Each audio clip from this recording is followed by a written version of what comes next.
say sluggish. Like Jaden Daniels was a little, I don't know, there just seemed to be something off. The receivers couldn't get separation. I mean, and I guess that like probably is a testament to the Packers defense that is better than last year. Everybody's playing at a better like quality than they did last year, and I feel like they lost some not key players, but players that they were using last year. So that is a testament to that, and that the secondary for the Packers are shutting down fairly decent receivers in Scary Terry and Debo Samuel. You know, I also think the Commanders suffered some unfortunate injuries on the injury front. You know, it looks like Austin Eckler probably has an Achilles injury. There was Wise who also had to be carted off the field. It looked like maybe knee, foot injury. One other player was also injured, and that had to leave the game. Jaden Reed for the Packers seemed to have a collarbone issue, maybe broken collarbone. That didn't look good, but it didn't like stop the Packers offense. That's the beauty of the Packers offense, is that the ball kind of goes everywhere. You know, I love Reed, but it's next man up, especially in the Packers offense, and that next man up was Tucker Kraft. Tucker Kraft had himself a game, I think in my fantasy league, where he's sitting on my bench. He had 30 points, which is crazy, maybe 29, but still, I should probably start him. Let's go through the box score really quick. Jaden Daniels was 24-42 for 200 yards and 2 touchdowns. Ja'Cory Croxy Merritt had 4 carries for 17 yards. Austin Eckler had 8 carries for 17 yards, and Jaden Daniels had 7 carries for 17 yards. The run game was shut down yet again by the Packers defense, who, when they traded Kenny Clark, I think that's what we all thought their weakness was going to be.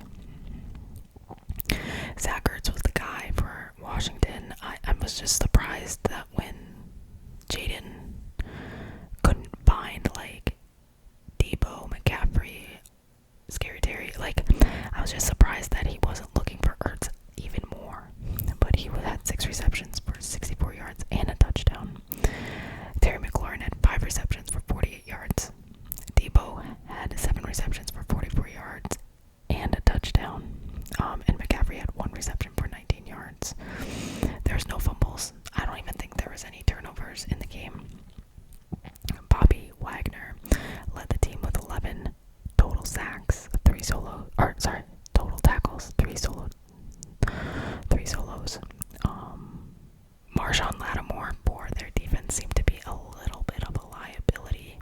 He got flagged a few times. I think it just wasn't their night. I'm not saying they're not a good team. I just think that it wasn't their night in Lambeau. On the flip side, Jordan Love had a pretty decent game, right? I mean, it was really good. He limited turnovers to 0. He went 19 of 31 for 292 yards and 2 touchdowns. Josh Jacobs carried the ball 23 times for 84 yards and a touchdown. Xavier Williams, who is, I think, a 3rd round receiver for the Packers that they drafted, carried the ball twice for 24 yards.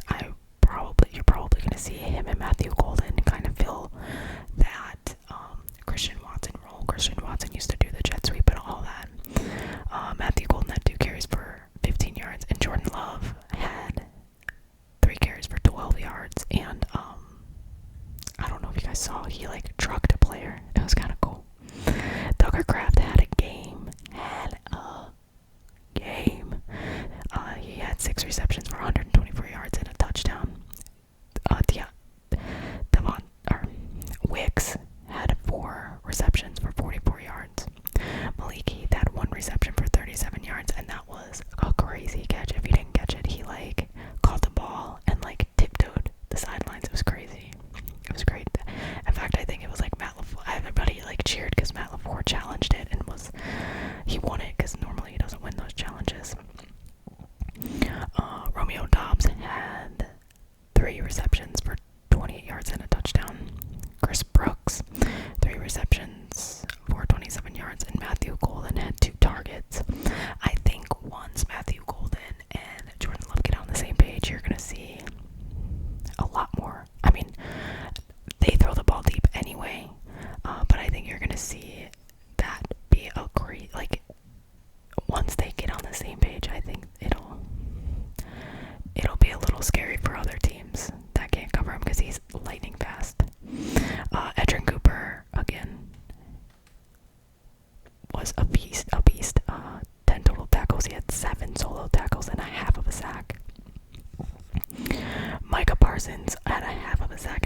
McManus had 2 of 3 field goals, and was 3 for 3 on his extra points. I also think that the Commanders, Matt Gay was 1 for 3 in field goals, and one of extra points. It doesn't change. Those 2 missed field goals for the Commanders. It probably wouldn't change the outcome of the game, but it would have changed momentum for sure. And then Brandon McManus, I kind of liked. He missed that. It was an easier field goal. It doinked off the field goal post, and he was so mad at himself. And I told my brother, I was like, he's not gonna miss another one tonight. And he didn't. I thought that the Packers look good. I think the Commanders, as the season goes on, will get better and look better. Right now, there's a lot of growing pains here. I'm still very excited about the Micah Parsons trade. I mean, you can't ask for more. He didn't even have an offseason really with the team, and he's stepping in and becoming a leader, and everybody is feeding off of that energy, and it's amazing. So I'm excited for the Packers season to progress, to see where that goes. But yeah, if that's about all I got for you tonight. I know it was a quick video, maybe not. I usually do about 10-minute videos.